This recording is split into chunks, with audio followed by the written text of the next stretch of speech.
Hola, hola, Rocío Gambra, mamá de 2, doctora en ciencias de la agronomía, comunicadora por vocación y creyente en la política por convicción. Alejandra Ganter, huertera mamá de 2 y consultora de negocios femeninos. Hola, María Pía Bravo, también mamá de 2 y me dedico a transformar a emprendedores o emprendedoras en empresarios. Y juntas estamos haciendo Emprendidas. Aquí conversamos de empresas, emprendimientos y todas esas herramientas que nos pueden ayudar a alcanzar nuestros sueños. Y el día de hoy hablaremos de ¿qué hacer antes de hacer? Capítulo 2, temporada 3. Ya, este tema lo voy a introducir yo porque tiene que ver con lo que transmito, pero hasta por los poros, con la planificación. ¿Qué hacer antes de hacer? Antes de empezar a trabajar en cualquier cosa, no solamente de emprendimiento, hay que planificarla. A mí lo único que no me gusta planificar son las vacaciones. A mí me gusta. No me gusta planificar. Encuentro que es como que hay que salirse de lo que haces todo el tiempo. Entonces, no. Por eso voy de camping.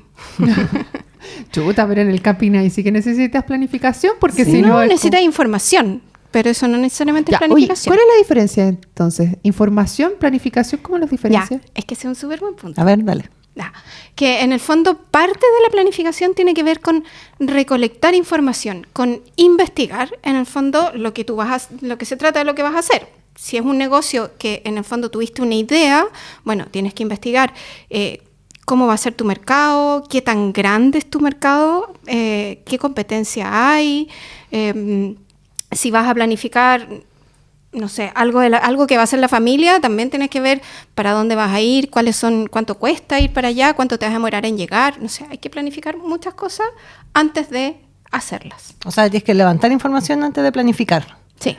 Oye, y en el caso... ¿Qué? No, te estoy escuchando nomás solamente atentamente. Ya me cansé. Es que yo encuentro que hay dos perfiles, o quizás nosotras mismas podemos tener como dos perfiles para una misma situación. Yo, por ejemplo, hago talleres en el fondo de gestión del tiempo, que tiene mucho que ver como con planificar, ¿cachai? Pero me pasa que hay ciertas situaciones, como dice la Pía, como ir de camping, que para mí no me funciona planificar. Como que necesito fluir, como que necesito esa cuota de creatividad de como ir viendo en el minuto cómo se da el asunto. Como el podcast. Como el podcast, sí, ese es un secreto que después le vamos a contar. Pero me pasa también que hay ciertas cosas, como ir de camping, que para mí es un estrés máximo, porque para mí necesito un nivel de planificación monumental. O sea, acordarme camping que es planificación. Sí. Para mí también es planificación porque máxima. No se te puede quedar la sal, no se te puede quedar el azúcar, y si se te queda el saco de miel de un cabro chico, es como que fatal si se te olvida algo. Entonces, para mí eso tiene un alto grado de planificación. Pero hay otras cosas en las cuales me sale más fluir. Por ejemplo, no sé, estamos hablando de cosas súper domésticas, pero cocinar. Me cuesta mucho, así como hay gente que planifica todo lo que va a cocinar en la semana. Y yo digo, pero es que depende de lo que hay en el refri, lo que tengamos ganas de comer, cuánto sobró de la comida del día anterior, ¿cachai? Entonces, ¿en qué planificamos y en qué no? Y ahora, obviamente, hagamos la baja a la parte de emprendimiento, porque... No, yo soy pésima planificando. O sea, como que tengo una imagen en mi cabeza de para dónde voy a ir a hacer las cosas, más o menos lo que necesito, y después como que necesito lo concreto y a verme lo concreto para hacerlo. Ahora, en las vacaciones es totalmente distinta, y ahí como que la sobrepienso y ya llega un momento en que ya la sobrepensé demasiado y digo, ya, hay que tomar una decisión. Ya, yo creo que hay una estrategia que es súper interesante para el emprendimiento, que es como hacer un prototipo. Que en el fondo es como, ok, haces un cierto nivel de investigación, con lo cual ya defines como un producto o un servicio que vas a salir a vender. Y haces uno chiquitito para probarlo con clientes de verdad, con clientes que pueden ser como tus amigos, ya contratar una prueba de mercado es súper caro, pero que pueden ser tus amigos no cualquier amigo, que sean del target que tú definiste. ¿Qué significa el target? Que sean como del mercado al que tú vas a estar dirigido. Como tu perfil de cliente ideal, digamos. Exacto. Entonces, haces un prototipo pequeñito, lo pruebas y después no digas cómo te gustó o no, pues. Como que tienes que hacer como una herramienta. ¿Un cuestionario? Un cuestionario en que preguntes, pero todo lo que se te ocurra que después te sirva para redefinir tu producto o servicio. Claro, y aquí el burro hablando oreja y se me ocurre, claro, nosotras fuimos y hicimos un prototipo para que ustedes puedan verlo, hicimos el envío, nos lanzamos, porque esto ha sido igual como más que un producto a lo mejor inicial, algo que queremos hacer y que nos va llenando.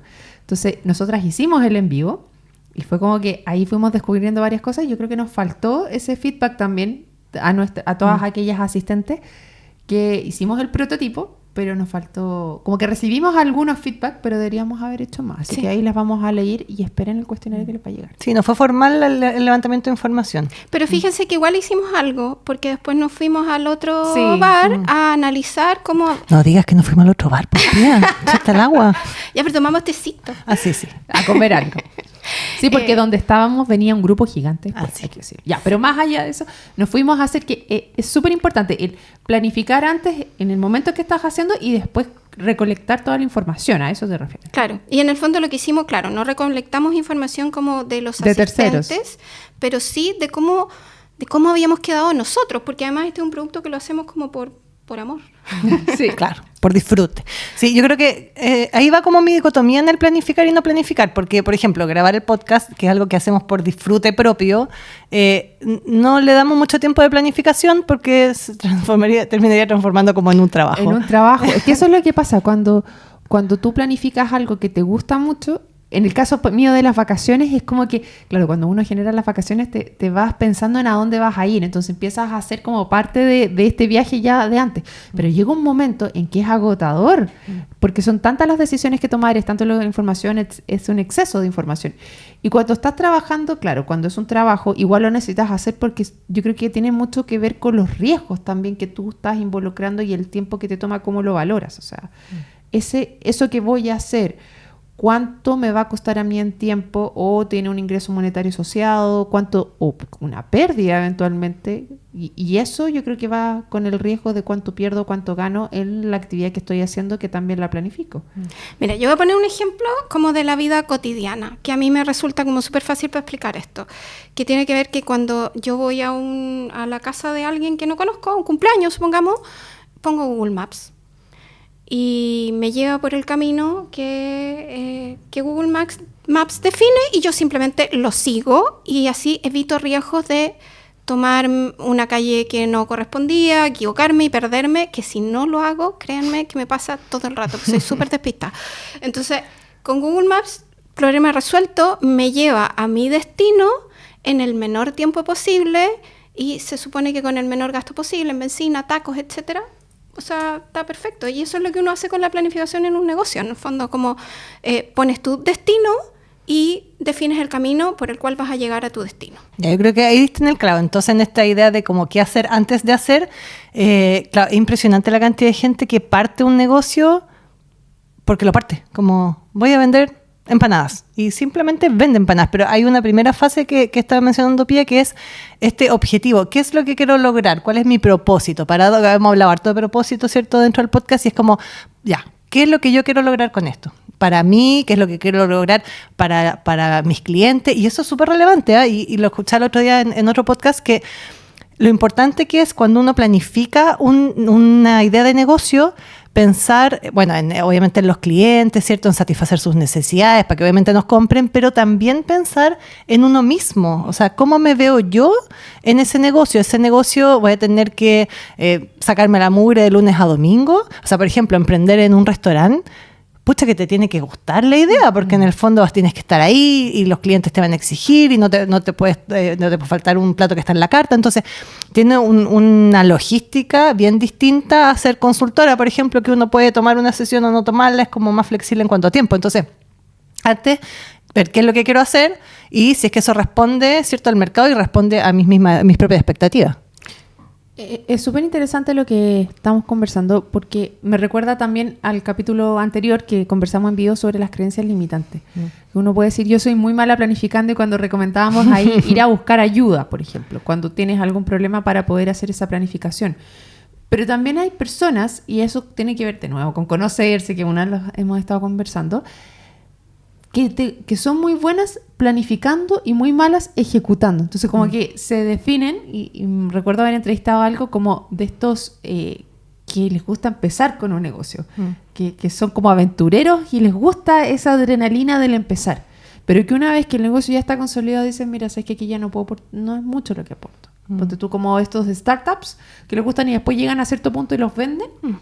Es como de ese estilo. Entonces también es interesante saber dónde, con tus propias características, es lo que quieres hacer. O sea, y dónde están tus mejores, y si no, apoyarte con otros. Eso es súper importante, como apoyarte en otros y también como, bueno, como estoy dedicada ahora, como que le puse más foco en como esta conversión del emprendedor al empresario, tiene que ver justamente como con dedicarte como a pensar. Y en ese pensar tú puedes como abrir otro negocio en el camino porque hiciste tu plan, no al principio solamente, porque el plan hay que ir revisándolo permanentemente e ir a hacer las variaciones que correspondan, digamos, según lo que vas observando o cómo va resultando. Pero como parte de eso, en algún minuto empiezas a delegar funciones y tú puedes salir de eso, puedes venderlo, como es el caso que pusiste, Rocío, o simplemente entregar la administración a otro y tú estás como en el directorio en el fondo, como mirando como las grandes líneas para dónde va el negocio y te pones a hacer otro o te pones a ir a viajar por el mundo. O te vas de vacaciones. Oye, no, bueno, me terminé de leer nuevamente, después de mucho tiempo, un libro que se llama El Valle de la Muerte. Y es bien interesante porque en el fondo tiene que ver con esta primera fase del emprendimiento, desde que tienes tu idea y te lanzas en el fondo, y por eso se llama El Valle de la Muerte, porque es como cruzar este valle jungloso. Sí. Y claro, ahí hay como un equilibrio en la planificación, porque en el fondo, tú empiezas con tu emprendimiento, definiste tu objetivo, ¿cierto? Sabes para dónde vas. Pero después de eso viene todo el proceso de la ruta. O sea, voy para allá, pero ¿por dónde voy? Como si tú con el GPS tienes que saber para dónde vas. El tema es que muchas veces no tenemos, y es imposible tener toda la información para no equivocarse en la ruta.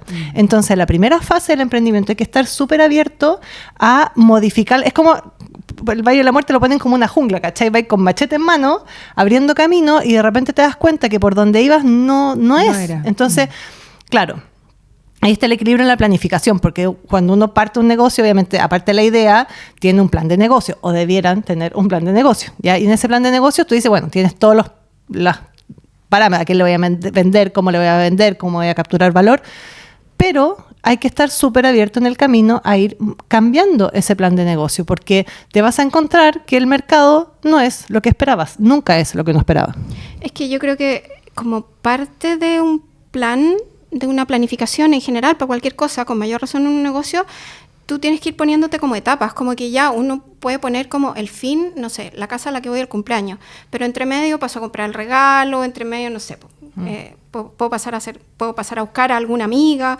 Entonces, en esas etapas, que también me las defino, digamos, y las pongo en mi plan, en esa etapa voy evaluando qué pasó en la etapa anterior y según eso modifico o sigo con el plan tal como lo pensé, digamos. Entonces eso, como estar abierto, pero no estar abierto así como, que la vida me diga para dónde va. No, sino que como estar muy atento a recibir información, también buscar la información y evaluar conscientemente, tomando esa información, evaluar conscientemente y entonces, ¿qué significa esto? ¿Cómo sigo adelante? Sí, hay un punto que es interesante que cuando uno tiene un negocio y ya define su modelo de negocio, muchas veces tiene miedo de compartirlo con otros, porque está como me van a quitar la idea. Y la verdad es que hablar de tu modelo de negocio, verbalizarlo muchas veces con distintas personas es súper potente, porque por un lado al verbalizarlo te permite a ti tenerlo bien claro y al mismo tiempo recibes obviamente feedback de otras personas, que también hay que escucharlo todo, porque alguien te diga que le parece una mala idea no vas a echar para la cola, pero sí es bueno, sobre todo en la etapa primaria cuando estás planificando, hablar, compartir, y además en ese compartir aparecen nuevas oportunidades, gente que dice, oye, es que yo conozco a alguien, oye, yo tengo un dato, y ahí se puede poner súper entretenido esto de ir pivoteando, pero con más información. Yo quería detenerme y agarré aquí mi celular, no porque esté distraída, sino porque me acordé de algo, le mando un saludo a Crystal Simmons, que me dio unos mantras sobre esto de cuando vas caminando por este Valle de la Muerte y te encuentras con desafíos inesperados finalmente. Y ella me dejó 2 mantras que les voy a dar, que uno es, ¿cómo puede mejorar esto? O sea, cuando tú te encuentras con una dificultad, no echarte a morir sino pensar, ¿cómo puedo mejorar esto? Y segundo, todo viene a mí con felicidad, gozo y gloria. Y tirarlo, esas frases, cuando se ve que no tienes por dónde pasar, tratar de repetirte esas frases para buscar el camino. me pasó, y les cuento una anécdota, cuando estaba dando el examen de grado en la universidad, no, el de candidatura, de repente me hicieron una pregunta y yo como que me bloqueé. Y me acuerdo que en ese minuto lo único que hice fue cerrar los ojos, respirar muy profundo y de repente me empezaron a venir las respuestas. Y fui capaz de darla. Entonces hay momentos en los que de repente no vamos a ver para dónde vamos. Y va también con la planificación, porque cuando ustedes hablaban y en el tema de la planificación empiezan muchos miedos, porque hay muchas cosas que tú empiezas a ver y dices, ¿sabes qué? No, prefiero no ver más y avanzar con lo que tengo, porque hay cosas que no vas a ser capaz de controlar en el minuto hasta que no avances también. Y no te puedes poner en 500.000 escenarios cosas que pueden pasar y puede que nunca pasen. Entonces también es como tener un grado de conciencia y decir, ok, hasta cierto punto yo voy a avanzar, voy a planificar, pero hay cosas que realmente no puedo controlar. Y en esos minutos, cuando te encuentres con una de esas dificultades o algo que no pudiste prever, repetir esto, esperar un momento y preguntar cómo puede mejorar esto, todo viene a mí con felicidad, gozo y gloria, para que efectivamente te llenes de esa energía y muy probablemente la respuesta va a estar en ti. Y si no la encuentras dentro tuyo, es muy importante lo que dicen ustedes, de conectar con otros, porque en ese otro, ¿sabes qué? Lo que tú quieres hacer, nadie lo va a hacer mejor que tú. Porque tú tienes esas ganas, esa idea, está en tu cabeza. Y si otro la hace de otra manera mejor, está bien. El mundo alcanza para todo. Sí. Ahí también es importante tirarse a la piscina sin planificar, fatal. O sea, sin planificación nos vamos a equivocar, sí. Pero también, que lo conversamos antes de grabar, no quedarse en la planificación, porque podemos planificar eternamente y los negocios son, como decía Rocío, muy complejos. O sea, yo sí puedo dejar así como los tips, herramientas básicas de planificación antes de partir. Primero, el propósito. Tener súper claro para dónde voy, porque sin eso creo que partimos mal. Armar tu modelo de negocio, hay distintos formatos, el modelo Canvas, pero también hay otras formas de poner en papel y en palabras como qué es mi negocio, a quién le vendo, cómo le hago llegar el producto, cómo cobro, qué sé yo. Y para mí el tercero básico, y pida tú, a ver si me complementas, un presupuesto base. Yo sé que al principio uno tiene más dudas que certeza. O sea, yo cuando les hago los presupuestos a mis clientes, les hago una página que se llama Supuestos. Y ahí están todos los supuestos. Yo creo que el primer mes voy a vender esto, yo creo que voy a vender tanto por cliente, yo creo que la duración de un negocio va a ser tanto, porque son supuestos. Y lo choro es que después los puedes ir modificando, pero en algún minuto tienes que jugártela, pero sin caer, porque aquí es donde uno se queda pegado. Ay, y si pasara este escenario, es imposible conocer todos los escenarios, y lo más probable es que cuando uno se lanza a la piscina, ninguno de los escenarios que creía que eran iban a ser. No al menos como esperabas que fueran. Sí. Tal cual. Yo creo que el presupuesto es clave en esto de la planificación, porque, hay varios, esto da para un mundo de hablar del presupuesto, pero como tener al menos costeado tu producto y tu servicio, digamos, sí. Y ver que si con eso que te queda estás contento, digamos. Estás contento y te sirve para escalar, además, porque eso es súper importante, porque como que en la primera etapa uno hace, ok, esto me sirve para vivir, pero eso es tu sueldo en el fondo. Claro. Y después, si vas a crecer y la utilidad que te quedó solo te alcanza para tu sueldo, no vas a poder crecer. Claro. Entonces, como que tener muy claro que en algún minuto puedes ir dando saltitos, ya no solamente avances, sino que saltitos como de escala de tu negocio. Bueno, yo creo, chicas, vamos terminando con este capítulo del día de hoy, porque me gustaría que ahondáramos en otros como la procrastinación, como tu propósito y también como presupuestos, para que les dejemos más herramientas. ¿Algo que quieran decir que les falte dentro de este capítulo? Quedó redondito. Sí. Bueno, entonces las dejamos invitados para un nuevo capítulo de Las Emprendidas. Nos vemos.